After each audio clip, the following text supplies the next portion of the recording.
Muy bien, pues muy buenas tardes a todos en esta tarde tan fría. En San Cristóbal de las Casas me dicen que es normal, que hace mucho frío siempre. Sin embargo, para mí me siento en familia, siento esa calidez, ¿no?, de estar en familia desde que llegué, desde esta mañana con los alumnos de nuevo ingreso. Y bueno, sé que ustedes ya llevan más tiempo en la facultad, sé que son alumnos de quinto, de séptimo, de noveno semestre, pero sé también que hoy es su primer día de clase después de unas largas vacaciones, así que bienvenidos. Y vamos a hablar de derecho ambiental, de los principios del derecho ambiental. Yo sé que todos ustedes han llevado ya la materia de derecho ambiental y sé que muy probablemente han hablado ya de los principios, pero como ustedes bien saben, los principios no son algo inmutable, sino que van cambiando, al igual que van cambiando las sociedades. Por lo tanto, yo creo que siempre es oportuno, cuando hablamos de derecho ambiental, de echar la vista atrás y volver a hablar de esos principios. Muchísimas gracias nuevamente por venir, a pesar del frío que hace. Creo que aquí hace un poquito más de frío que fuera incluso. Los felicito por empezar este curso escolar. Quiero darles las gracias nuevamente por invitarme. Felicitarlos también porque están estrenando autoridades académicas. Al doctor Marco Antonio Besares, al doctor Manuel de Jesús Corrado. Y bueno, pues desearles muchísimo éxito, ¿no?, en este ciclo escolar. Y bueno, pues hablando de los principios del derecho ambiental, que es lo que me trae hoy aquí, en esta tarde fría, creo que lo primero que tenemos que hablar, o del primer gran principio que tenemos que hablar definitivamente, es del desarrollo sostenible o sustentable, ¿no? Porque ese es el gran principio del derecho ambiental. Es el gran principio del derecho ambiental y todos los principios del derecho ambiental giran en torno a ese gran principio, a esa idea rectora, a ese principio de los principios que es el de desarrollo sostenible o sustentable. Y bueno, pues se ha hablado muchísimo del desarrollo sostenible, del desarrollo sustentable. Todos sabemos lo que es, todos sabemos qué es ese principio, pero también es cierto que ha ido evolucionando, que no es igual hoy, que no se entiende igual hoy el desarrollo sostenible a cómo se entendía en un principio, ¿no?, cuando surge esa idea. Y bueno, tampoco podemos dejar a un lado el hecho de que muchos de los principios del derecho ambiental son principios que se comparten también por otras disciplinas, por la economía, por las políticas públicas. Y claro, si hablamos de desarrollo sostenible o sustentable, pues este es el gran ejemplo de un principio que se comparte por otras disciplinas, ¿no? Entonces, el desarrollo sostenible no solamente es un gran principio del derecho ambiental, sino que hoy por hoy es el modelo de desarrollo económico que se sigue en buena parte de los países, en buena parte del mundo. Es el modelo de desarrollo económico, ¿verdad? Y así lo reconoce, por ejemplo, la Constitución mexicana, ¿no?, en el artículo 25, que dice que corresponde al Estado la rectoría del desarrollo nacional para garantizar que éste sea integral y sustentable. Entonces, el principio de desarrollo sostenible, que al principio, válgase la redundancia, como que no estaba muy claro que fuese a permanecer, recordemos que surge en el año 1987 con el informe Brundtland, que se consagra definitivamente en el año 1992 en la Conferencia de las Naciones Unidas sobre Medio Ambiente y Desarrollo. Hoy es el modelo de desarrollo a seguir, pero no deja de ser un principio, no deja de ser el gran principio del derecho ambiental. No es una casualidad, por lo tanto, que muchas normas jurídicas en materia ambiental, muchas leyes en materia ambiental lleven ese adjetivo, el de sustentable o sostenible. Ley General de Desarrollo Forestal Sustentable, por ejemplo, ¿no? Pero bueno, ¿qué son esto de los principios del derecho ambiental? Porque todos nosotros, ustedes que ya llevan tiempo estudiando derecho, saben perfectamente lo que son los principios, lo entienden perfectamente, lo han interiorizado.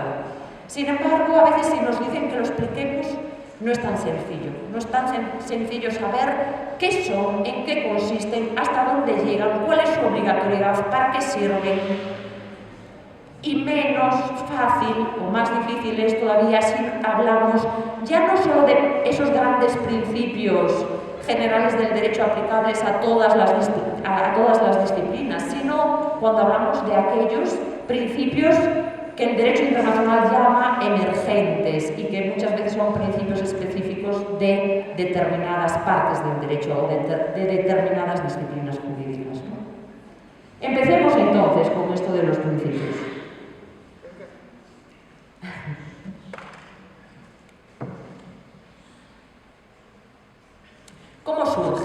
¿Cómo surgen los principios del derecho ambiental? Pues fíjense, a diferencia de lo que pasa con otras partes del derecho, los principios del derecho ambiental surgen o aparecen en el origen del derecho ambiental. Y esta es una gran ventaja, ¿no? O sea, en la mayor parte de las disciplinas los principios del derecho los inferimos, los deducimos, los buscamos, ¿no? Sin embargo, en el caso de los principios del derecho ambiental, podemos decir que realmente el derecho ambiental surge con una declaración de principios. Y es que no podemos olvidar que normalmente se sitúa el origen del derecho ambiental en el año 1972 con la Conferencia de las Naciones Unidas sobre el Medio Humano. Todavía no se hablaba de medio ambiente como tal, Conferencia de Naciones Unidas sobre el Medio Humano, y uno de los frutos más importantes, el fruto más importante de esta conferencia internacional es una declaración de principios. O sea que en materia ambiental los principios han tenido y tienen una importancia nuclear, una importancia fundamental desde el principio, desde los orígenes.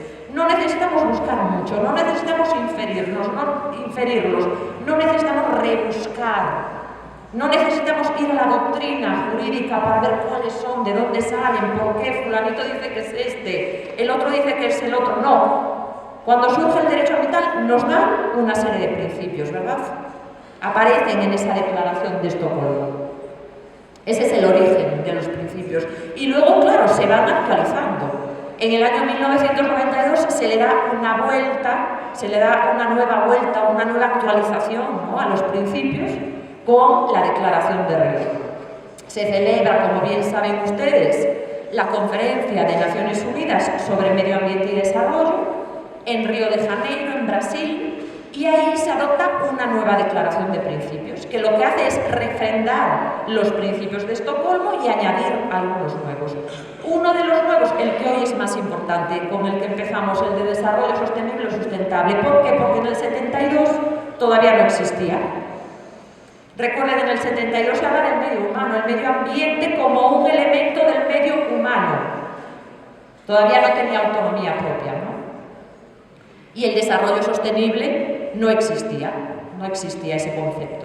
Surge en el año 1987 con el informe Brundtland como solución para conjugar medio ambiente y crecimiento, medio ambiente y desarrollo económico. Hasta ese momento había esa gran discusión entre qué era más importante, qué se debería primar, el cuidado del medio ambiente o el desarrollo económico. No estaba claro qué es lo que había que primar, qué debería prevalecer. Parecían cuestiones incompatibles entre sí, hasta que surge la solución de la mano del desarrollo sostenible, como aquel desarrollo, de acuerdo a la definición original, que pretende satisfacer las necesidades de las generaciones presentes sin poner en peligro la satisfacción de las necesidades de las generaciones futuras. Esa especie de tragalenguas es la definición original del desarrollo sostenible, que obviamente ha ido evolucionando, ha ido cambiando, como todos los principios, ¿no? Pero es el gran principio del derecho ambiental. Y bueno, como ustedes bien saben, los principios están ahí siempre, ¿no? Pero su significado va cambiando y cambia enormemente. No es igual, ¿verdad?, lo que entendemos hoy por el derecho a la vida que lo que se entendía por el derecho a la vida hace 20 años. No es lo mismo, ¿no? ¿Qué implica el derecho a la vida? Tenemos unos cuantos expertos en derechos humanos aquí, ¿verdad? Cómo va ampliándose y cómo cada sociedad determinada va legislando en base a unos principios, pero desde luego entendiéndolos de forma más o menos amplia, garantizando más o menos su aplicación, su eficacia, ¿no? Y bueno, pues en ese sentido el desarrollo sostenible, que empieza con esta definición, ha ido también evolucionando, se ha situado como un modelo de desarrollo económico, lo dice el artículo 25, corresponde al Estado la rectoría del desarrollo nacional para garantizar, no para intentar o para hacer todo lo posible, o para buscar o para atender, no, para garantizar que este sea sustentable. ¿Y qué entendemos hoy por desarrollo sostenible o sustentable? Pues en principio, hace poco se entendía como aquel que conjuga tres elementos: el desarrollo económico, la protección ambiental y el desarrollo social. Me gusta siempre en clase mostrar el desarrollo sostenible como una especie de casa, como una especie de construcción con tres grandes pilares: el desarrollo económico, el desarrollo social y la protección ambiental. De acuerdo a esta imagen que utilizo para representarlo, no puede fallar ninguno de los pilares, porque ¿qué sucede en una casa cuando uno de los pilares no está? Cuando uno de los pilares se rompe, pues que se cae toda esa construcción, ¿verdad? Así, esto mismo sucede con el desarrollo sostenible. Tienen que estar presentes los tres pilares. Pero lo que sucede a día de hoy es que esos tres pilares, pues no siempre son iguales. Es decir, ante una iniciativa, ante una ley, por ejemplo, ante un proyecto de desarrollo sostenible, ante una norma jurídica de desarrollo sostenible, no siempre encontramos esos tres pilares de manera equilibrada.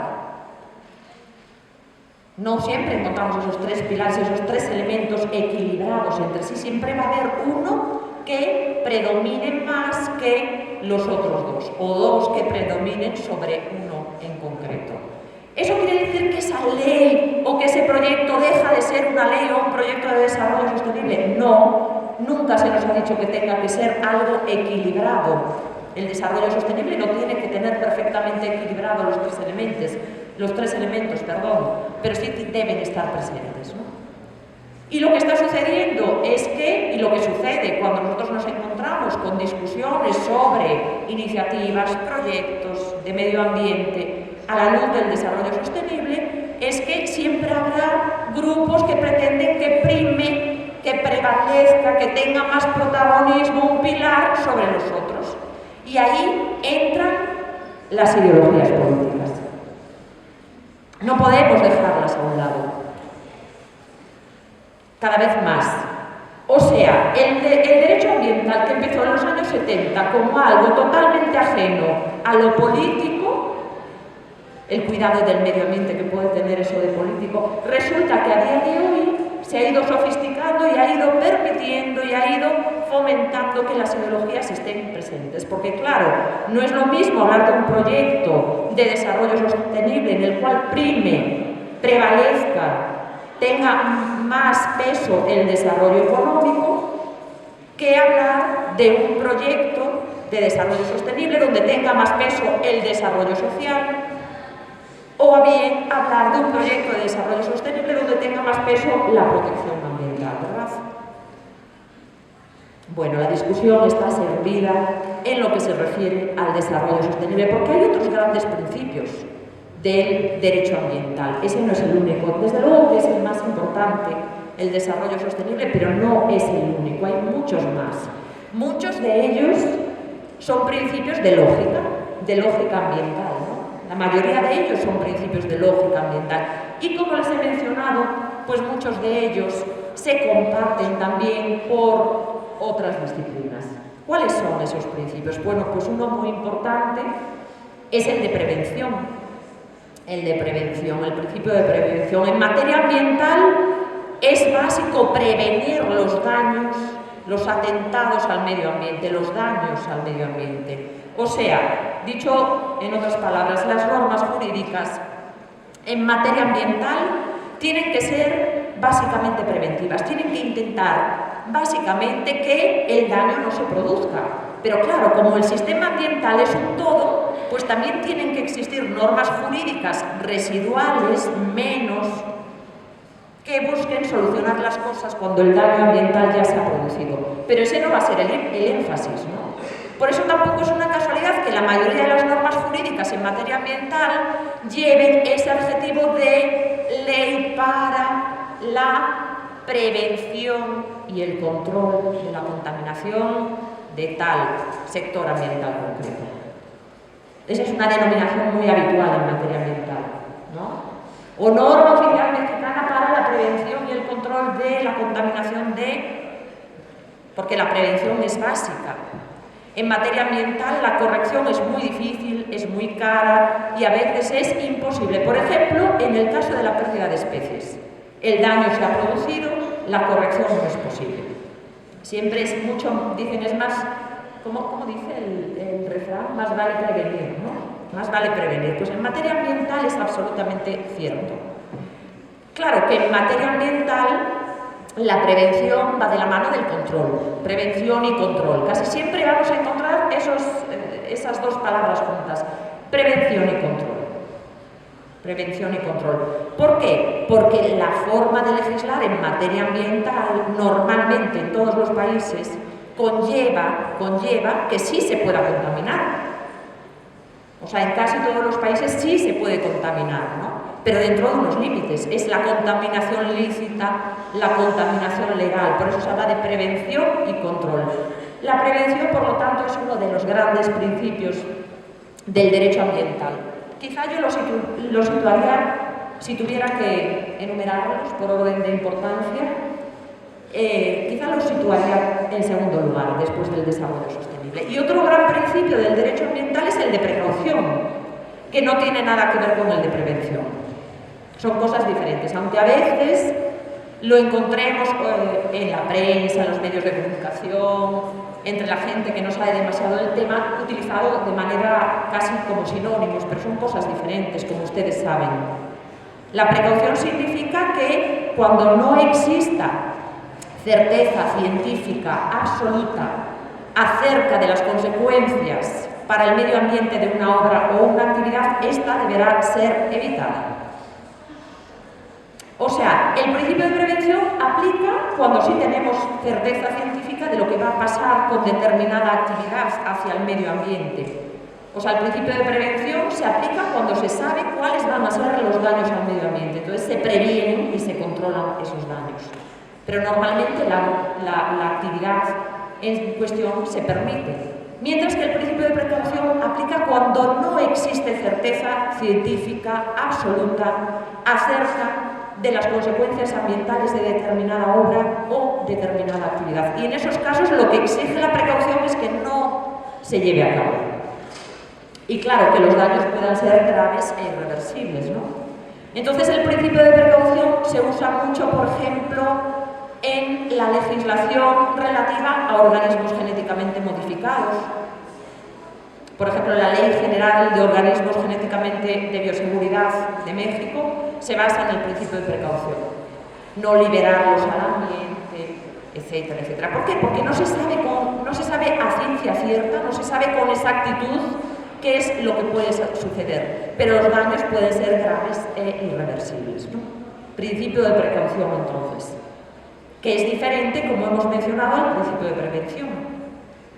Otro gran principio del derecho ambiental, el principio de evaluación del impacto ambiental. Para nosotros hoy es algo muy común, que cuando se va a llevar a cabo una obra, una actividad nueva, se evalúe su impacto sobre el medio ambiente. Existe ya todo un procedimiento de evaluación del impacto ambiental.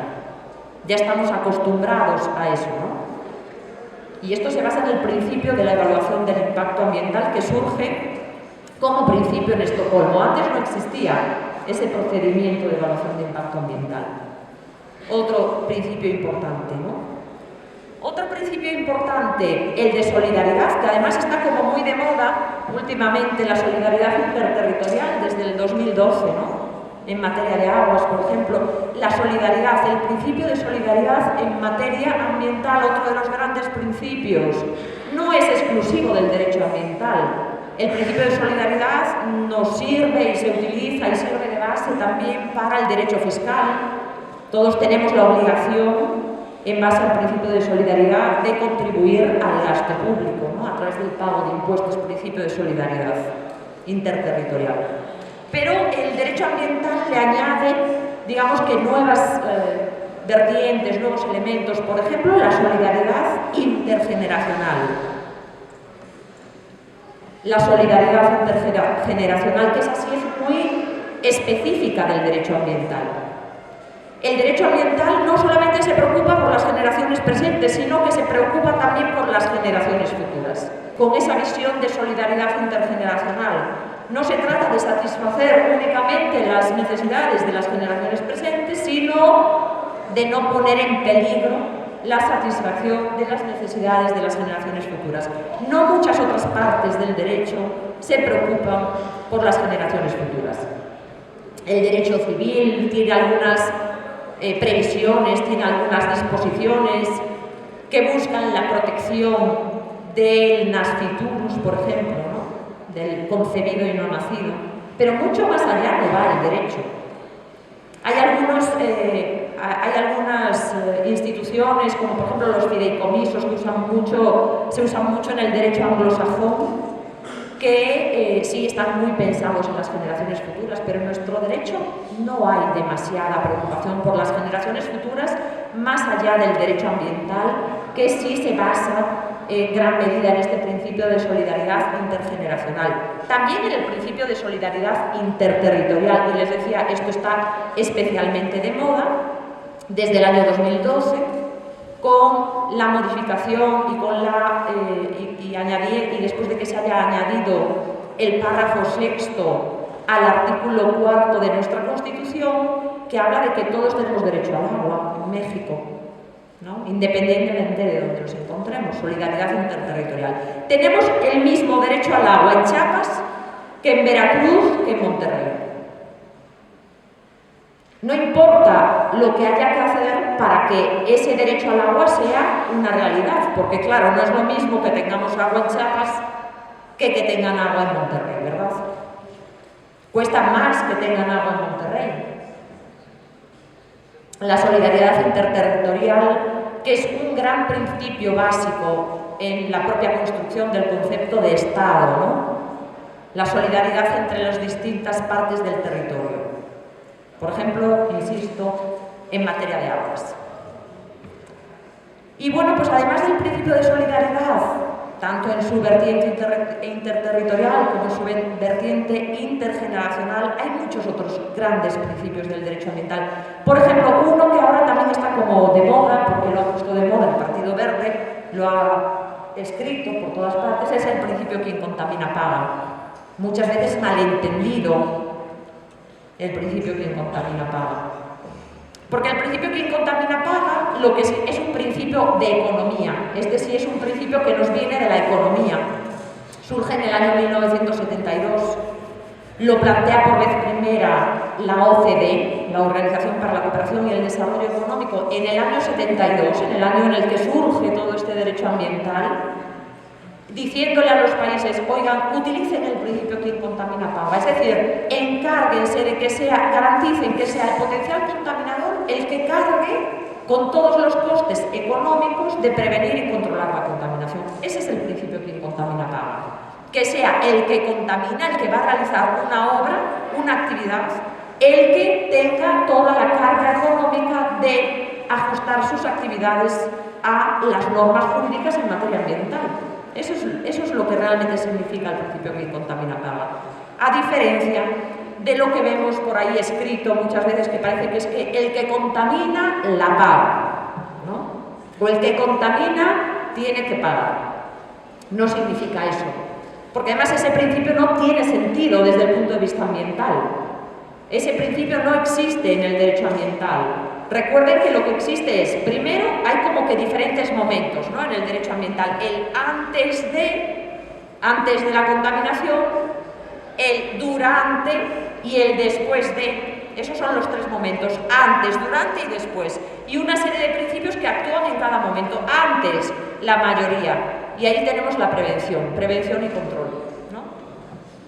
Pero una vez que el daño ambiental se produce, pues tiene que haber otros principios que nos digan qué vamos a hacer, porque los principios también tienen esa función, hago aquí un pequeño paréntesis, esa función de que cuando no hay normas jurídicas específicas para regular una situación concreta, podamos utilizarlos, ¿no? Les pongo aquí un ejemplo, y me aparto un poco de la explicación del principio. Les pongo un ejemplo.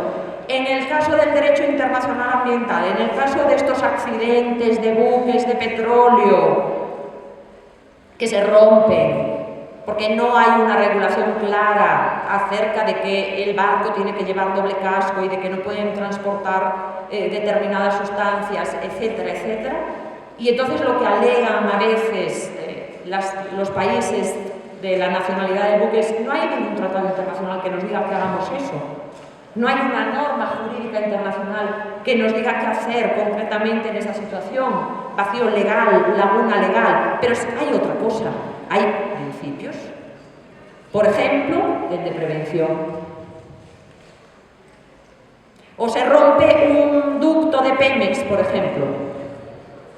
Pero no hay ninguna norma jurídica que exija a Pemex que cada poco tiempo revise sus ductos. No, pero sí hay un principio que es el de prevención. Y que sirven para eso también, para darle sentido a un sistema que funciona como tal, como sistema, no solo como un conjunto de normas, de reglas aisladas entre sí, sino como un todo, como un sistema, ¿no?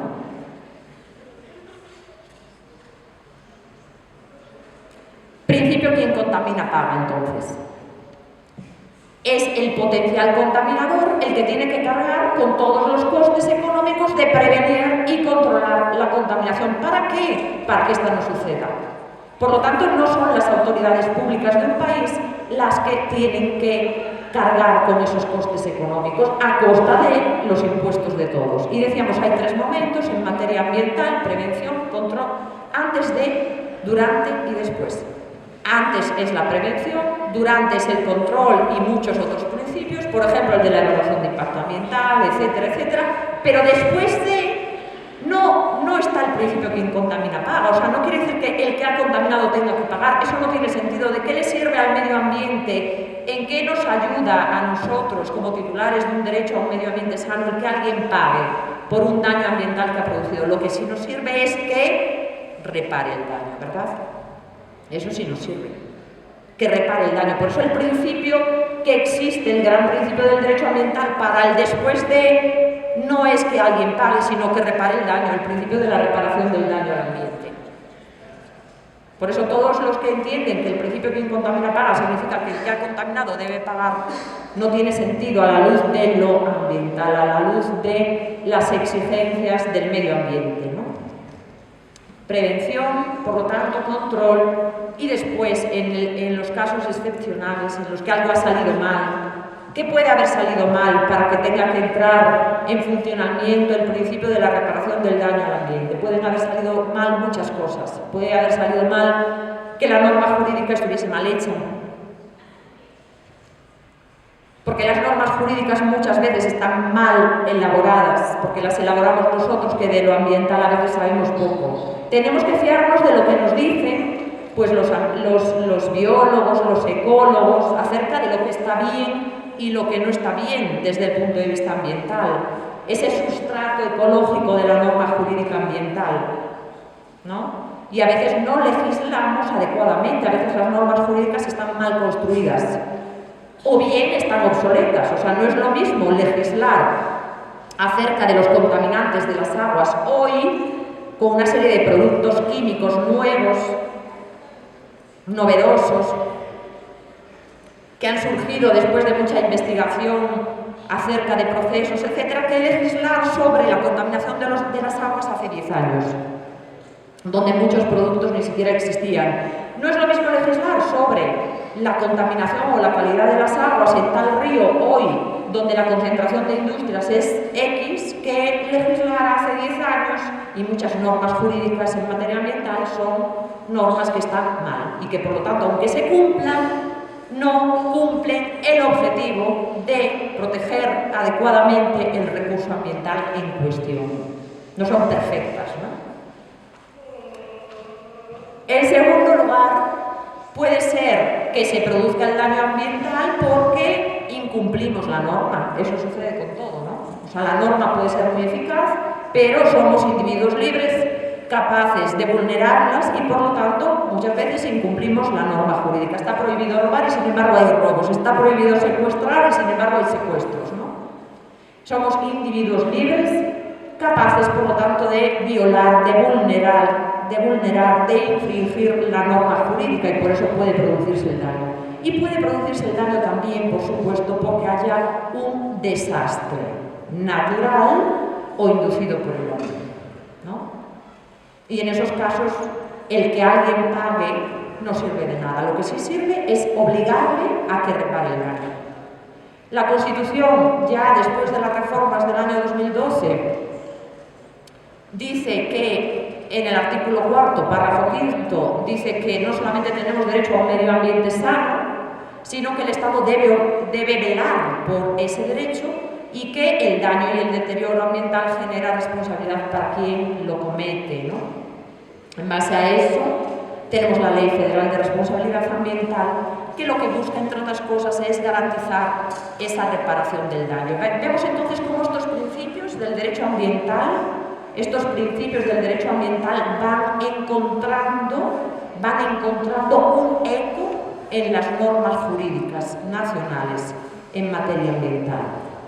Y bueno, hay muchos otros principios, como por ejemplo el de cooperación y el de coordinación interadministrativa, que son muy similares, ¿no? El principio de cooperación en materia ambiental, que tiene sobre todo su expresión a través de la celebración de tratados internacionales. Es un gran principio del derecho internacional público, del principio de cooperación, la base de los tratados internacionales.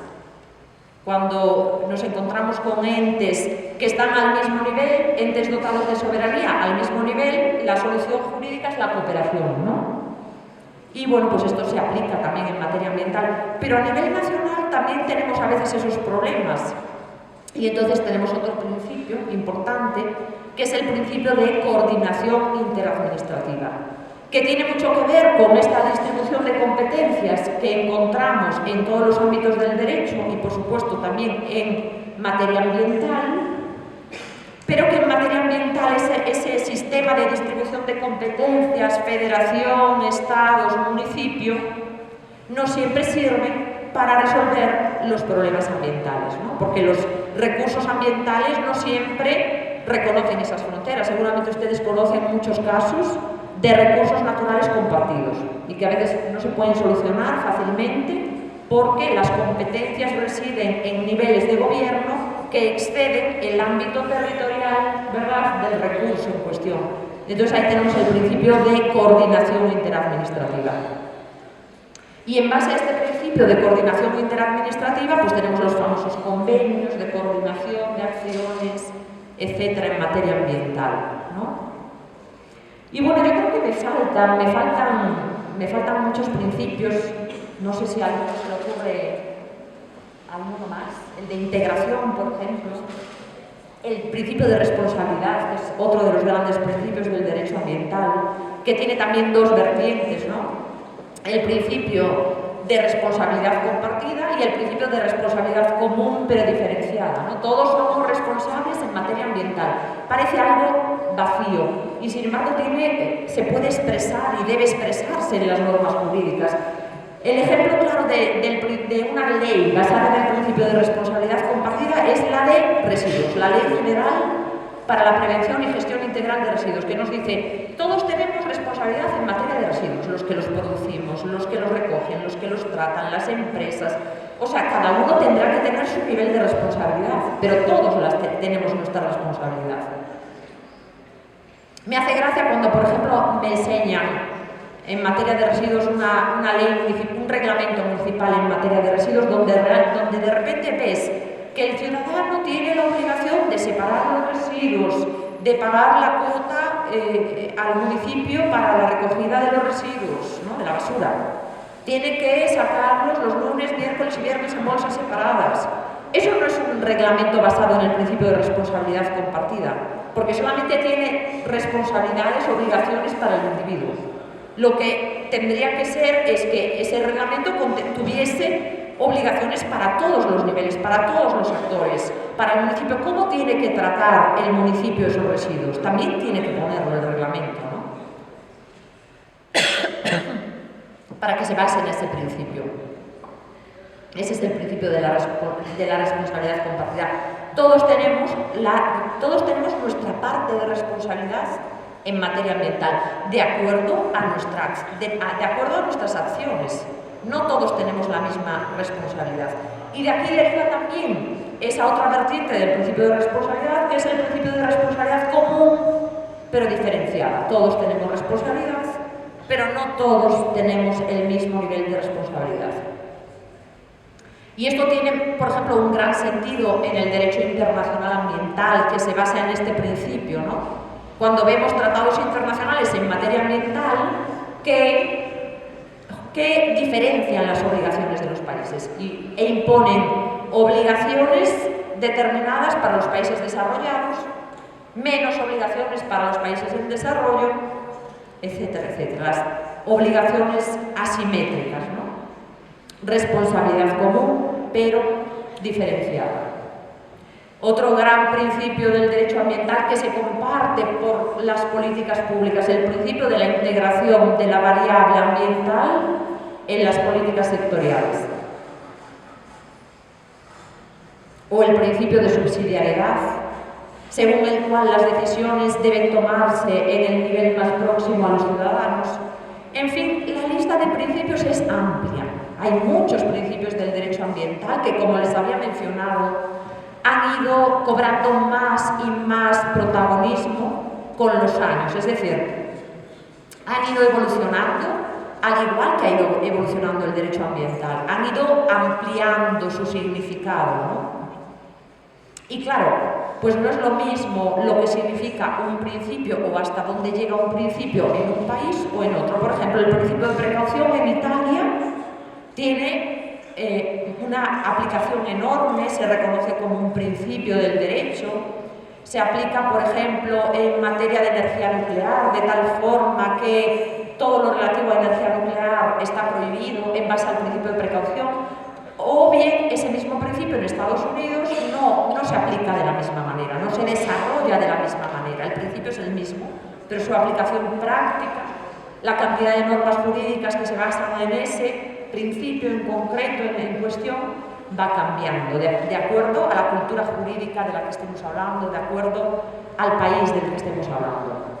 Entonces los principios han ido evolucionando como todas las instituciones jurídicas. Todas las instituciones jurídicas van evolucionando, van cambiando a lo largo del tiempo, no son inmutables, los principios no son algo inmutable.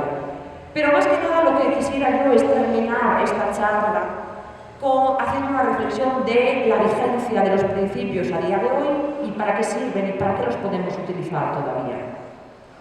Ya hemos hablado de cómo nos sirven los principios como fuente del derecho, en defecto de otras fuentes. Por ejemplo, el derecho internacional es claro en esto, ¿no? Nos dice el artículo 38 del Estatuto de la Corte Internacional de Justicia, que es la que dice realmente cuáles son las fuentes del derecho internacional público, dice que la Corte Internacional de Justicia va a fallar en base a las tres grandes fuentes del derecho internacional, que son los tratados, las costumbres y los principios generales del derecho. Habla directamente, ¿no?, de los principios como fuente. Habla de los principios generales del derecho y algunos autores nos dicen los principios del derecho específicos de determinadas materias, de determinadas disciplinas, comparten todos los atributos de los grandes principios del derecho. Pues claro que sí, claro que comparten, porque los principios del derecho son principios del derecho, independientemente de que se apliquen a los contratos, o que se apliquen al derecho ambiental, o que se apliquen al derecho penal. Simplemente son principios. Lo que sí habrá diferencia, lógicamente, como ustedes bien saben, el derecho internacional también lo reconoce, porque habla de los principios existentes y de los principios emergentes, ¿no? No es lo mismo hablar de un principio plenamente consolidado, como dice el derecho internacional público, en todo Estado, como puede ser el de que nadie puede ser juez y parte al mismo tiempo, un principio plenamente consolidado, que hablar de un principio emergente, de un principio nuevo. Como nuevo es también el hablar de derecho ambiental. Nuevo, claro, de hace 50 años, no tan nuevo, pero sí nuevo si lo comparamos con otras partes del derecho. La Suprema Corte de Justicia de la Nación ha hablado de los principios como fuente del derecho, pero también los principios con esa función de estructurar el derecho ambiental, que nos ayudan a entender el derecho ambiental como un todo. Por eso el derecho ambiental es un ámbito de especialidad de los abogados. Por eso yo cuando doy clase, yo soy profesora en ingeniería ambiental, pero llega un momento en el que mis estudiantes de ingeniería ambiental bueno, hablar con ellos de principios es complicado, pero a veces también ven el derecho ambiental como un conjunto de reglas, de normas aisladas, la cumplo y ya. No, nosotros entendemos que va más allá, que es un sistema, que es un todo y que tiene sentido en base, entre otras cosas, a los principios que nos ayudan a estructurar. Son como esa especie de línea, de hilo conductor entre todas esas reglas, ¿no? Y bueno, pues con esta pequeña charla de los principios del derecho, yo quisiera darles a ustedes la palabra, cederles a ustedes la palabra, porque estoy segura de que van a tener muchísimas aportaciones interesantes ya a estas alturas que hacer en relación al derecho ambiental y en relación a los principios del derecho ambiental. Muchísimas gracias.